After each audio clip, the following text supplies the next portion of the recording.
is, if ever there are things that you have to explore, you have to do anything regarding doon sa mga ano yung showcase mo, are those spaces that you mentioned, kaya ba ng capacity na yun? Kung halimbawa magagaling ng mga hindi, doon sa mga galleries nyo, given that you have 8 galleries, 11 galleries, gano'n siya kadami. So, what will be doing? Halimbawa, meron, doon pa lang sa halimbawa, for gallery 1, yung bang, yung, yung sa receiving area pa lang, and then doon sa printing area, and then the other areas, is that enough? Kung titignan natin yung spaces na meron tayo paglalagyan. Sir, actually po, dito po sa part na po itong na-cover po dito, which is most ng part na ito po ay collection storage dito siya. So, kumbaga, adjacent po yung ating collection storage dito po sa ating conservation laboratory. Pero mga flash dito sa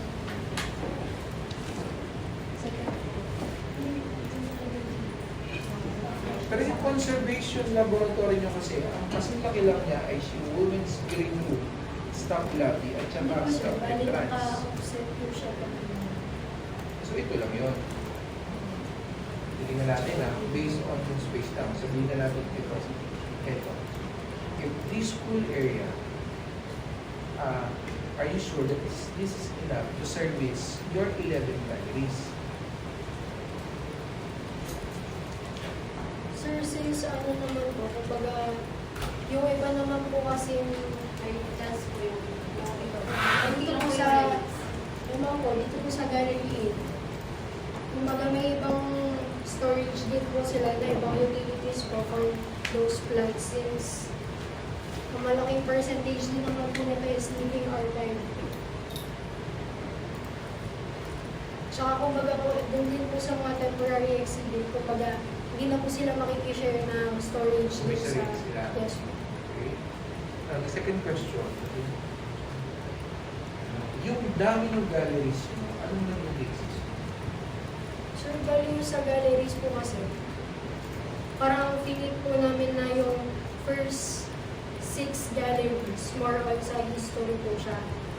Tapos po, yung next na 7 to... History of? History po sir ng herbal medicine na mga po namin from the RRA sa Philippines, from pre-colonial to up to modern eras po po sir.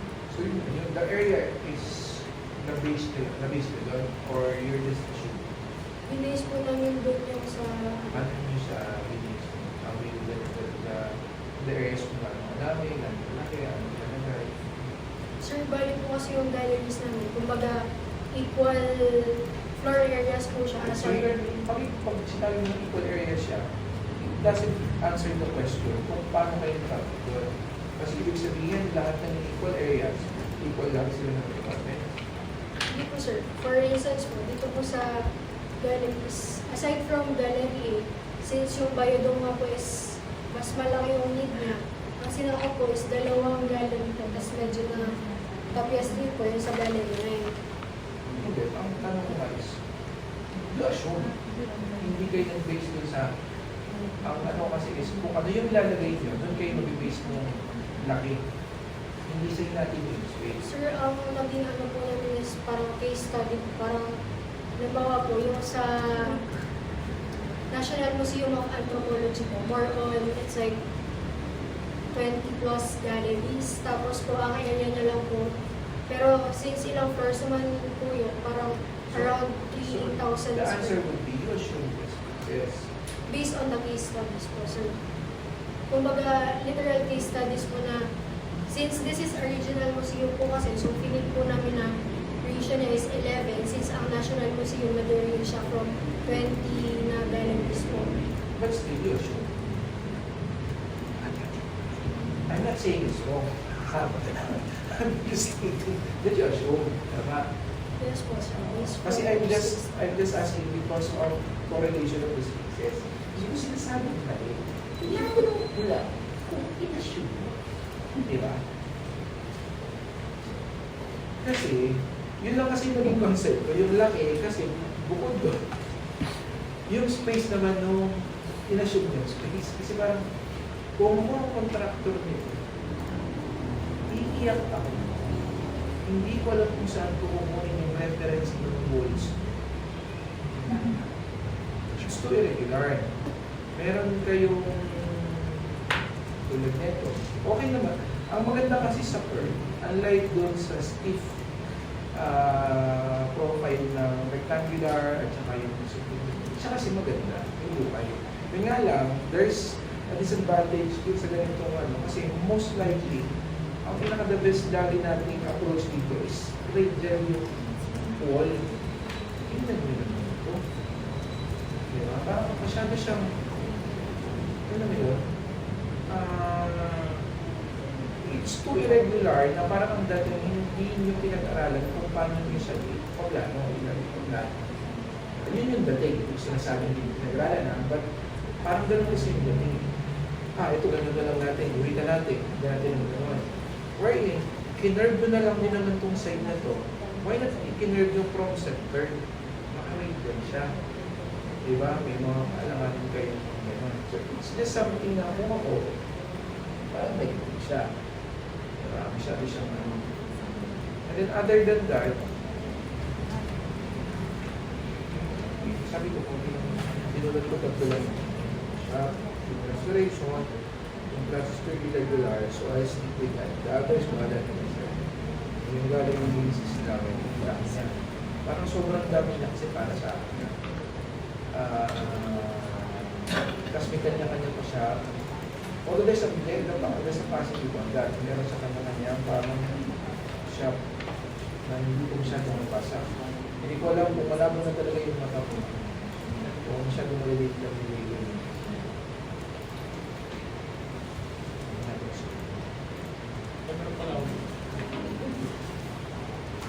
Masarap ang salamin ko. Mali kasi ang nalagay sa PPT. Sige, pati nga dito. Second floor sa ground floor, isa. Diba? So, yun. And then, kung ito pala ay extra question, enclose ito eh. No? So, this requires mechanically ventilation system para sa mga is the part of your ventilation. So, Sir, pero actually po nakalagay din ako ng sheet. kung halimbawa, may halaman ka. Ang tinatanong ko is, siyempre, enclose yun eh. So, is that naturally ventilated? Or yung parang yung vertical farmhouses na meron silang ilaw, basic irrigation, plus that part of that. Kasi sa mga nakukuhan ko na kahit sa ibang university na nag-propose na ganito, yung iba nila is most likely yung commonly yung mga nasa labas yung purpose kasi na halaman. So dito, parang kung paano nyo sa bubuhayin nyo sa loob, is that part of the person?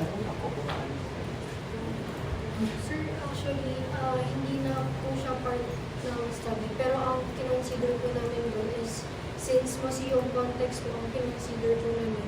So, kung ito po ay, let's say, hindi po part siya ng AHU, nag-provide po kami ng service buffer dito.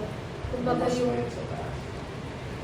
dito sa part na to. Hindi, bukas siya rin sa taas. Ito po yung glass na makikita niyo sa elevation. Hindi, butas ba siya? As in butas? Ay, hindi. So it's still an enclosed space. So yung natural ventilation, natural lighting, natural irrigation, pagiging mechanical siya kasi nasa loob siya. Sir, as for the irrigation po, talaga po mechanical since nabanggit po kanina may rainwater harvester system po tayo. Tsaka po may pump room po tayo.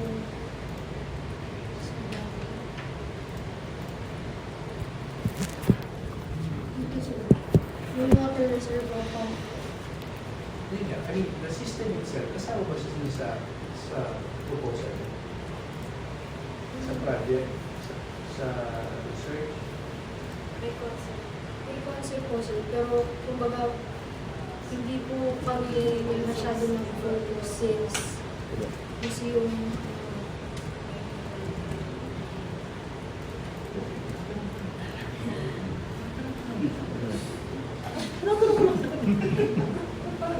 Ayun, tinanong ko lang po, hindi naman sabi. So again, extra question yun, sabi ko na lang.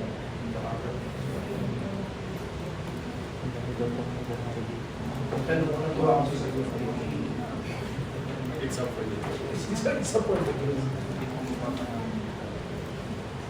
Siguro ako na extension na lang din ko rin kay Actually, last time hindi ko sa nagkaroon kasi gusto ko pero nakita yung specific binagyan siya ngayon sa books. Sa 2012, yung pay ko kasi effective naman siya. Pero again, yung message, ang nature kasi ng project natin is full cultivation and innovation. We should highlight din pa rin ako ang ilalagay. Kasi nga, sabi ko, makailalagay natin doon.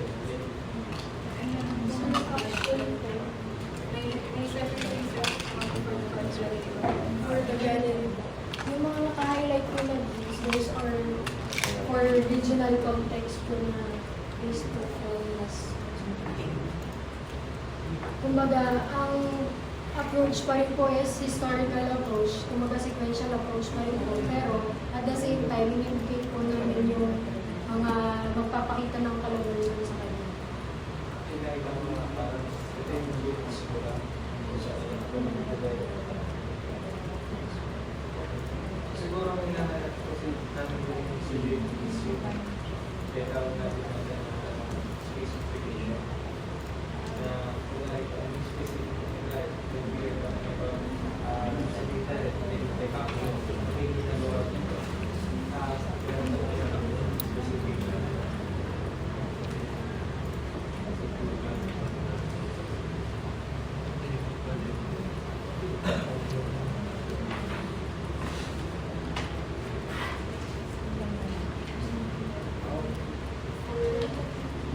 Kumbaga, naka-organize. So as a gallery,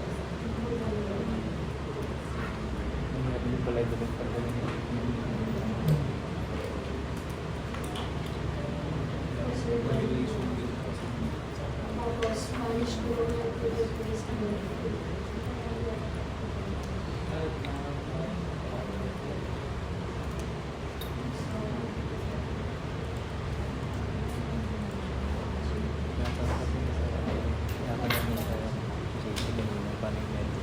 medyo naman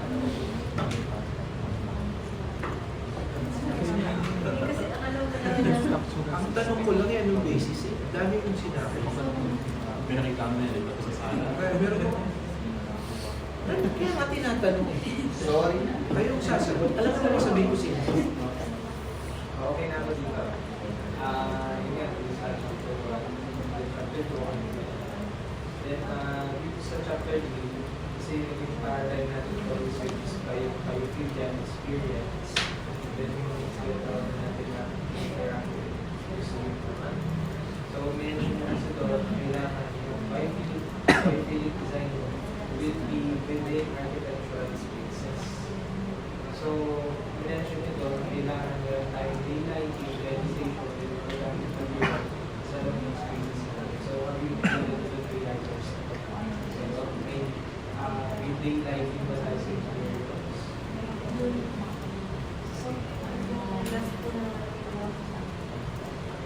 sorry po na.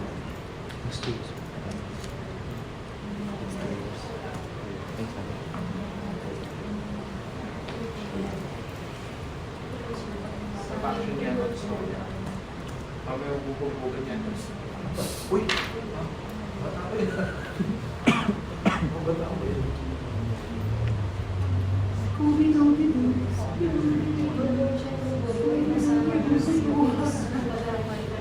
Since dapat control din kami.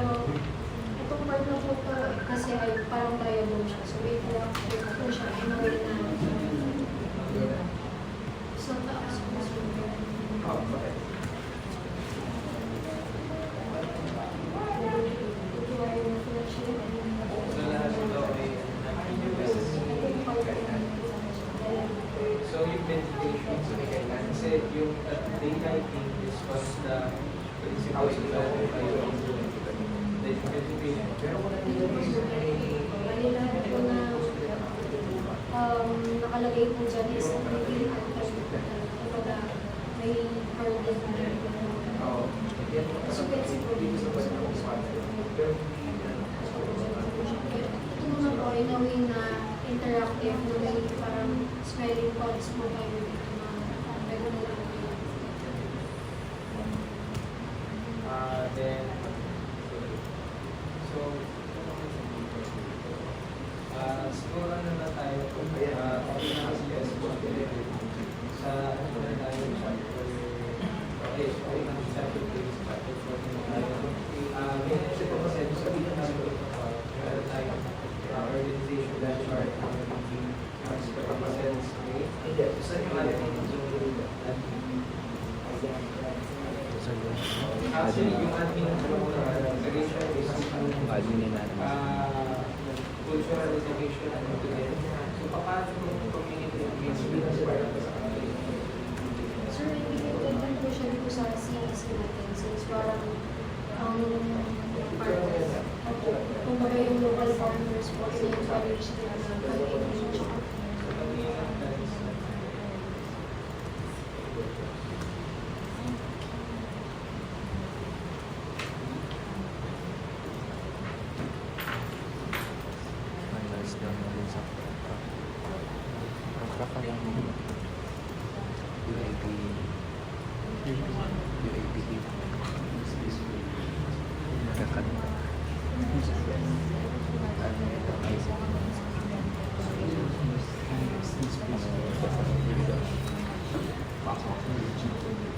Architects credit. Ito ba sa Tuesday na sila sa Tuesday ito ba? Tuesday lang. Bakit sila dito? so, siguro last na, kaya time's up na ako. Gawin namin na si Sir. Hindi, sige, gawin. Last na, okay. So, siguro ito, ako na lang din. Pero isa sa nakita ko dito is, nagbibigay kasi kayo ng about the structural concept. Diba? So, nakulat ng structural concept natin ano kayo? File drive, File foundation. file foundation. So, bakit din? Bakit na flight So, time? pina-check din po namin sa engineer po, yun po yung Kasi talagang certification sa paano kayo? may certification po kami sa Ba yung structural analysis na 3K? Bakit sa structure? Kasi when we are talking about foundation design, Pero ano po, ang concept po na sinabi na kapag malambot ang lupa, yung file, ano pag yung matigas. General. Since sa atin naman yung structural concept ng Hindi nila tinigman nila. Tapos may ano, Get a feel the Get a see. kasi yung mention dito na yung ownership ng lot natin is sa central phase. So, about sa feasibility ng project, papayag yan sa SM na nagiging distribute yung property. Sir, yung design na yun, nag-research kami ng parang mga projects na parang i-sponsor po ni SM. So, yung project naman na po is aligned po dun sa mga projects na may part po naman.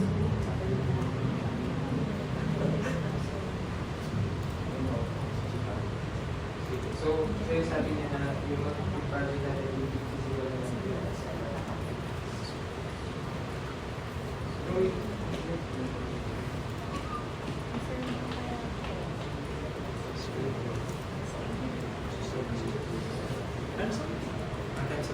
Wala na si Sir Mon. Hindi, pwede pa yan. Pwede ba yan, sir? Oh, yeah. 16 na lang po yung grade ko. Hindi ko nakapagsalita. Ay, sorry, ako pala yung mahaba. Sabi ko, 3 lang nung umabalik sa akin. Ito kasi paliwanag. Oo, yung isa mo.